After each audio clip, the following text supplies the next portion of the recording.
طفیل بن عمر دوسی مکہ شریف آئے تجارت کے لیے، پہلے بھی آیا کرتے تھے، کہتے ہیں میں بہترین شاعر تھا، مکے آیا سامان بیچتا تھا، کچھ خرید کے لے جاتا تھا۔ ابو جہل مجھے کہنے لگا تو ہمارا دوست ہے، پرانا سجن ہے، تیرا آنا جانا ہے، اور تجھے یہاں اس شہر میں چونکہ تو ہمارا مہمان ہے تو ہر بات سے آگاہ کرنا ہمارا ذمہ داری ہے۔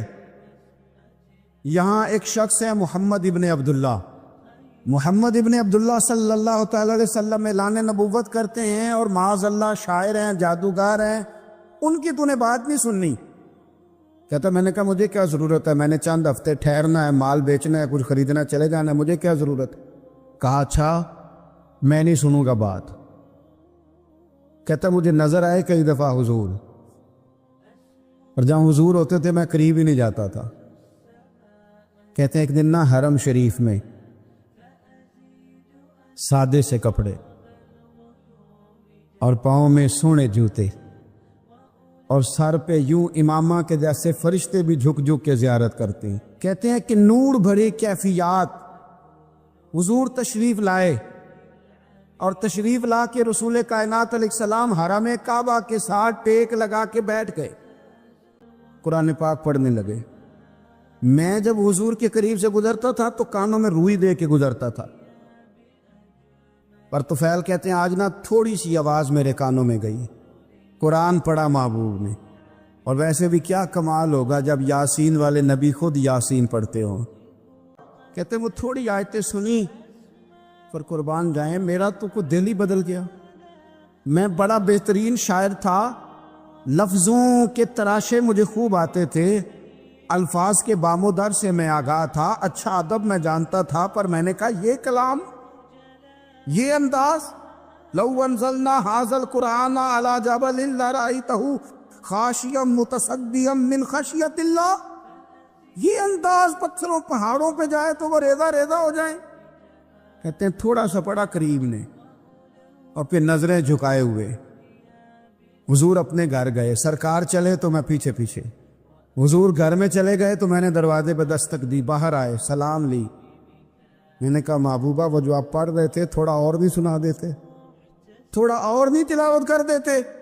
کہتے ہیں رسول پاک نے نا پھر قرآن پڑھنا شروع کیا۔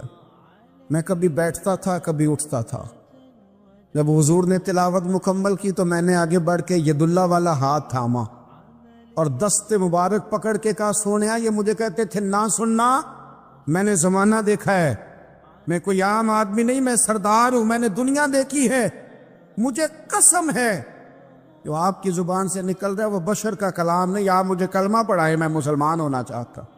بڑے بڑے کٹر کافر قرآن پاک سنتے تھے نا۔ ایک دن عتبہ کہنے لگا ابو جہل سے اور دیگر لوگوں سے کہ بڑی ہو گئی لڑائی، بڑی ہو گئی بحث، اس طرح کرتا ہوں میں جا کے نا تو محمد ابن عبداللہ صلی اللہ، میں جا کے بات کرتا ہوں حضور سے۔ عتبہ آ گیا، کہنے لگا میں مذاکرات کرتا ہوں، سب نے کہا چل تو سیانا آدمی ہے، سمجھدار ہے، چلا جا۔ جا کے نا تو وہی باتیں جو وہ ہمیشہ کرتے تھے، نبی کریم علیہ السلام سے کہنے لگا ہم سارے آپس میں ہیں، برادری ہے، قبیلہ ہے، ایک شہر ہے، پھر بھی لڑائیاں شروع ہو گئی ہیں، جو آپ کا کلمہ پڑھتے ہیں وہ الگ ہو گئے، جو ہمارے معاذ اللہ طریقے پہ ہیں وہ الگ ہیں، تو کوئی بات چیت نہ کر لیں بیٹھ کے؟ تو حضور نے فرمایا کرو نا۔ کہنے لگا اگر آپ سرداری چاہتے ہیں تو ہم دیتے ہیں، اور اگر آپ مال و دولت چاہتے ہیں تو معاذ اللہ ہم دیتے ہیں، جو آپ کہتے ہیں ہم کرتے ہیں، کسی طرح کا بھی آپ کا مطالبہ ہے تو ہم پورا کرنے کو تیار ہیں، تو آپ بتا دیں ہم وہ کر دیتے ہیں۔ وہ بڑی اس نے لمبی چوڑی تقریر کی، جتنی آفریں گنا سکتا تھا گنوائیں، کریم خاموش رہے۔ جب اس کی بات پوری ہو گئی تو حضور فرمانے لگے میں بھی کچھ بولوں؟ کہنے لگا بولیں۔ میرے نبی پاک نے قرآن پاک پڑھنا شروع کر دیا، چند آیتیں پڑھی، کھڑا تھا بیٹھ گیا، پھر اٹھ پڑا، کبھی ادھر جاتا ہے کبھی ادھر آتا ہے۔ حضور نے تلاوت ختم کی، کہا کوئی بات کرنی ہے؟ کہنے لگا نہیں مجھے اجازت دے دے۔ واپس گیا، جب گیا نا تو ابو جہل دور سے دیکھ کے کہنے لگا جو گیا تھا وہ تو عتبہ تھا، اور یہ جو آ رہا ہے یہ کوئی اور ہے، یہ کوئی اور ہے، یہ وہ نہیں ہے جو گیا تھا۔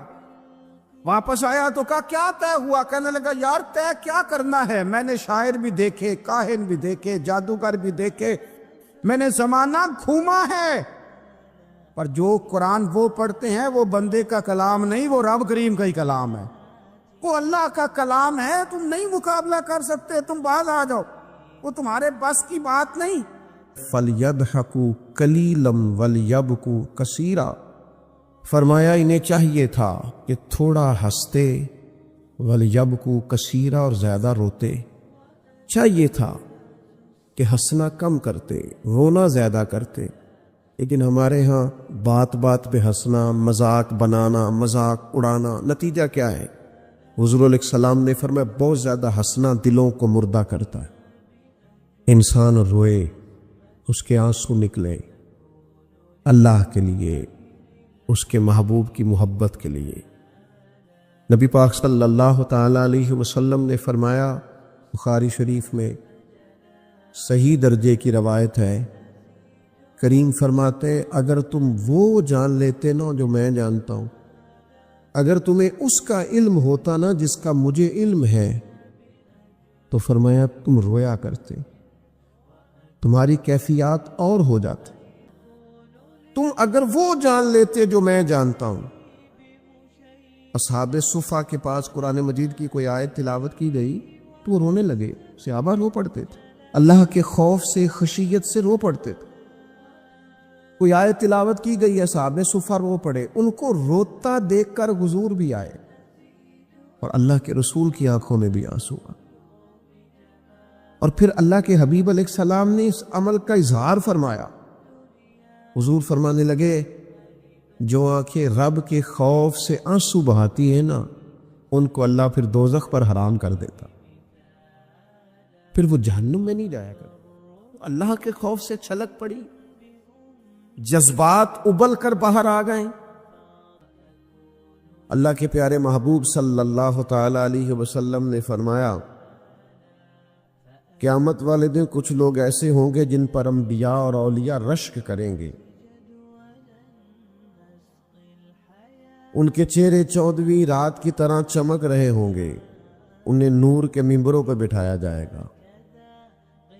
یا رسول اللہ اتنی فضیلت ان لوگوں کو حاصل ہے، یہ کون لوگ ہیں؟ تو حضور فرماتے ہیں یہ وہ لوگ تھے جو جس سے بھی دوستی لگاتے تھے، پیار کرتے تھے، محض اللہ کی رضا کے لیے کرتے۔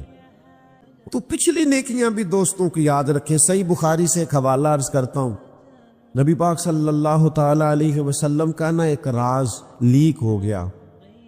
حضور مکہ مکرمہ پر حملہ کرنا چاہتے تھے، تو ایک خط لکھ کے دیا گیا ایک عورت کو کہ جا کے پہلے سے آگاہ کر دو مکے والوں کو کہ تم پر حملہ ہونے والا ہے۔ اس عورت نے وہ خط اپنے بالوں میں چھپایا اور وہ نکل گئی۔ اللہ تعالیٰ نے محبوب پاک کو اطلاع دی، حضور علیہ السلام نے حضرت مولا علی کو 2 صحابہ کے ساتھ بھیجا، فرمایا مقام خاک پر تمہیں ایک بی بی ملے گی، اس کے پاس سے خط ہے جو کفار کی طرف جا رہا ہے، اسے گرفتار کرو، وہ خط لے لو اور واپس آ جاؤ۔ حضرت مولا علی شیر خدا رضی اللہ تعالیٰ عنہ وہاں پہنچ گئے، اس خاتون کو گرفتار کر لیا، اس کو کہا وہ خط دے، وہ کہنے لگی میرے پاس تو نہیں ہے، کوئی خط نہیں۔ تو حضرت علی فرمانے لگے چونکہ میرے نبی نے کہا ہے تو خط تیرے پاس ہی ہے۔ ہاں، ساڈے نبی دی زبان ساڈے واسطے قرآن، وہ زبان جس کو سب کن کی کنجی کہیں، اس کی نافذ حکومت پہ لاکھ حسن۔ خط تیرے پاس ہے۔ آپ نے تلوار نکال لی، فرمایا نکالتی ہے کہ نہیں؟ اس نے بال کھولے، خط نکال دیا۔ وہ خط جب کھولا تو خط لکھا تھا حضرت حاتم بن ابی بلتع رضی اللہ تعالیٰ عنہ، بدری صحابی۔ وہ خط لے کے آ گئے، نبی پاک کی بارگاہ میں پیش کیا۔ حضور نے خط کھولا، حضرت عمر کہنے لگے مجھے اجازت دے میں اس کی گردن کاٹوں، اس نے ہمارا راز فاش کیا۔ کتنی بڑی بات ہے۔ قرآن مجید کی سورہ ممتحنہ اس وقت نازل ہوئی تھی جب یہ واقعہ ہوا تھا۔ اللہ کے حبیب علیہ السلام نے فرمایا عمر ٹھہر جا، اتنی جلدی نہ کر، اس بندے کی وفات تو دیکھ، یہ بدر میں بھی تلوار لے کے ہمارے ساتھ گیا تھا، بدری صحابی ہے، اس کی وہ بات یاد رکھ کہ بدر کے مقام پر جب کہ بڑا مشکل تھا کافروں کے سامنے کھڑا ہونا. ان کی 1000 تعداد تھی اور مسلمان بڑی عددی طور پر اس کثرت کا شکار نہیں تھے, صرف 313 تھے. اس موقع پر ان کے ساتھ کھڑا ہونا کوئی آسان نہیں تھا, لیکن یہ پھر بھی ہمارے ساتھ گئے تھے. تو حضرت عمر رضی اللہ تعالیٰ عنہ جب چپ کر گئے تو اللہ نے قرآن نازل کیا, کہا ہے ایمان والو یہودیوں اور عیسائیوں کو اپنا دوست نہ بتاؤ. تو حضور فرمانے لگے دیکھ لو عمر, اللہ نے اسے مومن کہہ کے پکارا ہے, اللہ نے بھی اسے. اب نبی کریم نے فرمایا بتاؤ یہ تم نے کیا کیا؟ تو عرض کی یا رسول اللہ صلی اللہ علیہ وسلم آپ میرا ظاہر باطن جانتے. جتنے بھی یہاں سے لوگ ہجرت کر کے مکے سے آئے ہیں نا, ان کا کوئی نہ کوئی رشتہ دار مکے میں ہے جو ان کے رشتہ داروں کا, بال بچوں کا, گھر والوں کا دھیان رکھتا. میرا وہاں کوئی بھی نہیں, اور مجھے پتا تھا آپ نے حملے کا ارادہ کر لیا ہے تو انشاءاللہ کامیابی اللہ نے مسلمانوں کو ہی دینی ہے. وہ کر کچھ نہیں سکتے. میں ان پر ایک احسان کرنا چاہتا تھا تاکہ وہ میرے بچوں کا اور میرے پیچھے گھر والوں کا تھوڑا خیال رکھے. اتنی سی میری خواہش تھی. میرے نبی کریم نے ان کا عذر قبول کر لیا. فرمایا ٹھیک ہے, آپ جو کہہ رہے ہیں بات ایسے ہی ہے. آپ کو اسلام کو نقصان نہیں پہنچانا چاہتے, آپ یہ چاہتے تھے کہ کوئی ایک نیکی ان پہ کر دی جائے تاکہ وہ آپ کے. تو اتنی بڑی بظاہر بات تھی لیکن حضور نے قبول کر لی. معنی کیا ہے کہ دوستوں کی پچھلی نیکیاں بھی یاد رکھنی چاہیے. فرمایا وَنُنَزِّلُ مِنَ الْقُرْآنِ مَا هُوَ شِفَاءٌ وَرَحْمَةٌ لِّلْمُؤْمِنِينَ. فرمایا میں نے جو تمہیں قرآن عطا فرمایا ہے نا, تو اس میں مومنوں کے لیے شفا بھی ہے اور رحمت بھی ہے. یہ تمہاری تمام بیماریوں کی شفا ہے اس میں, تمام بیماریوں کی. ہم مریض ہیں, ہماری کل شفا قرآن پاک کے ساتھ وابستہ. حضرت عائشہ صدیقہ رضی اللہ تعالیٰ عنہ فرماتی ہیں میں نے نبی پاک صلی اللہ تعالیٰ علیہ وآلہ وسلم کو نا مرض وصال تک دیکھا ہے, حضور کے وصال تک, کہ حضور قرآن پاک کی آخری 2 سورتیں پڑھ کے سورت فلق اور ناس اپنے ہاتھوں پہ پھونکتے تھے, پھر جسم پہ ملتے تھے. قرآن پاک میں شفا ہے. اب تو لوگوں نے دم درود کو نا اس کو بڑا ہلکا سا کام سمجھ لیا. ویسے بھی یہ عاملوں کے ہتھے چڑھ گیا, ملنگوں کے ہتھے چڑھ گیا, کاروبار بن گیا, تجارت بن گئی. ورنہ قرآن پاک کی آیات پڑھی جائیں تو حضور نے فرمایا سورہ فاتحہ میں شفا ہے, اس میں کرم ہے. یہ چیزیں جو بڑی ہمارے لیے سود مند تھی, فائدہ مند تھی, ہم چھوڑ گئے. ایک بڑی خوبصورت حدیث ہے, سنیے گا. حضرت ابو سعید خدری رضی اللہ تعالیٰ عنہ حدیث کے راوی ہیں, بخاری میں موجود ہے. ارشاد فرماتے ہیں کہ ہم ایک سفر پہ تھے, واپس آ رہے تھے. ایک جگہ رات کو قیام کیا, سونا تھا, بستی تھی. بستی کے لوگوں نے نہ کھانا پوچھا نہ پانی پوچھا, کوئی ضیافت نہیں کی. آدھی رات کا وقت آیا تو ایک بندہ دوڑا دوڑا آیا, کہنے لگا ہمارے سردار کو بچھو نے کاٹ لیا ہے, تم میں سے کوئی بندہ دم درود کر لیتا ہے؟ تو ایک صحابی کہنے لگے کر تو لیتے ہیں, پر تم نے چونکہ ہمیں کھانا پانی تک نہیں پوچھا, تم اگر دم کراؤ گے تو مفت نہیں کریں گے. بخاری پڑھ رہا ہوں. پیسے لگیں گے. کتنے پیسے؟ بکریوں کا ایک ریوڑ پورا. شارحین نے لکھا 40 بکریاں. کنے دما دیاں؟ او بھائی اس سے کوئی بندہ جواز نہ لے کہ پیسے لینے جائز ہیں, اس سے جواز نہ حاصل کرے. آپ بات کو سمجھیں, پس منظر کیا ہے. پانی تک نہیں تم نے پوچھا. کچھ لوگوں کا علاج ہوتا ہے, انہوں نے کہا پیسے لیں گے دم کر دیں گے. صحابی نے کہا حضرت ابو سعید خدری رضی اللہ تعالیٰ عنہ فرماتے ہیں وہ چونکہ تنگ تھے, بچھو کاٹ گیا, اور سردار کو کہا چل تو صحیح نا. وہ صحابی گئے, سورہ فاتحہ پڑھ کے دم کیا, اور حدیث بخاری سے میں آپ کو دکھاؤں گا. لوگ کہتے ہیں دم کدھر سے آ گیا؟ بخاری پڑھ رہا ہوں, صحیح بخاری. شفا تو اللہ نے دینی ہے نا, رب کریم نے شفا دے دی. بکریاں لے لیں, آ گئے جہاں آرام کر رہے تھے اس جگہ. صحابہ میں اختلاف ہو گیا, کچھ کہنے لگے بکریاں لینی چاہیے تھی, کچھ کہنے لگے نہیں لینی چاہیے تھی. حضرت ابو سعید خدری رضی اللہ تعالیٰ عنہ فرماتے ہیں پھر ہم نے فیصلہ کیا چپ کر کے سو جاؤ, صبح حضور کی بارگاہ میں جائیں گے. اگر کریم نے کہا لینی چاہیے تھی پھر تو موج بن گئی, اور اگر کہا نہیں لینی چاہیے تھی تو بکریاں ہانک کے واپس کر دیں گے. مسئلہ کیا ہے؟ کہتے ہیں صبح گئے حضور کی بارگاہ میں, جا کے مسئلہ عرض کیا، یا رسول اللہ انہوں نے بھی پانی کوئی نہیں پوچھا تھا، ہم نے بھی کہا دم کریں گے تو پیسے لیں گے، تو ہم نے یہ بکریاں لی ہیں۔ شارحین لکھتے ہیں 40 تھی شاید۔ تو یا رسول اللہ اب کیا کریں؟ حضور مسکرانے لگے، حضور مسکرانے لگے، حضور مسکرانے لگے اور مسکرا کے پوچھا اچھا پڑھا کیا تھا؟ یا رسول اللہ سورہ فاتحہ۔ فرمایا سکھائی کس نے تھی؟ کہ یا رسول اللہ آپ نے۔ فرمایا پھر آدھی بکریاں میری ہیں آدھی تمہاری ہیں، اور میرا حصہ نکالو نا بھائی۔ تو قرآن پاک میں شفا ہے، قرآن حکیم میں بڑے سے بڑا مجرم ہو، کافر ہو، فاسق ہو، ایک حدیث مشکات میں موجود ہے، اس کو آپ نے دل پہ لکھ لینا ہے چونکہ معاملہ دل کا ہے۔ نبی پاک صلی اللہ تعالی علیہ وسلم نے فرمایا جس طرح بارش میں پڑے لوہے کو زنگ لگ جاتا ہے، اس طرح دل کو زنگ لگ جاتا ہے۔ تو کہتا ہے میں بور ہو رہا ہوں پتہ نہیں کیا ہے، اور زنگ لگ گیا دل کو۔ تو کہتا ہے جناب میں پتہ نہیں سارا کچھ ہے پر دل پریشان ہو، بھئی اس کو زنگ لگ گیا ہے۔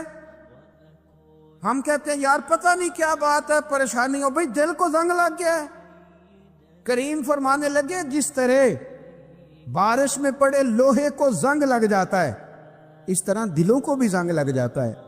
حضور دل کو زنگ لگ جائے تو کیا کریں؟ تو حضور فرمانے لگے ایک موت کو یاد کرو اور ایک قرآن پاک کی تلاوت کیا کرو، قرآن تمہیں زنگ سے شفا دے دے گا، اس کو پڑھو گے تو تمہیں لطف آئے گا۔ اور قرآن پاک کو نا جب بندہ پڑھتا ہے نا تو حضرت مولا علی شیر خدا نے فرمایا تھا قرآن پاک کبھی پرانا نہیں ہوگا، جب بھی پڑھو گے نیا مزہ ہی آئے گا، نیا سرور ہی آئے گا، نئی کیف۔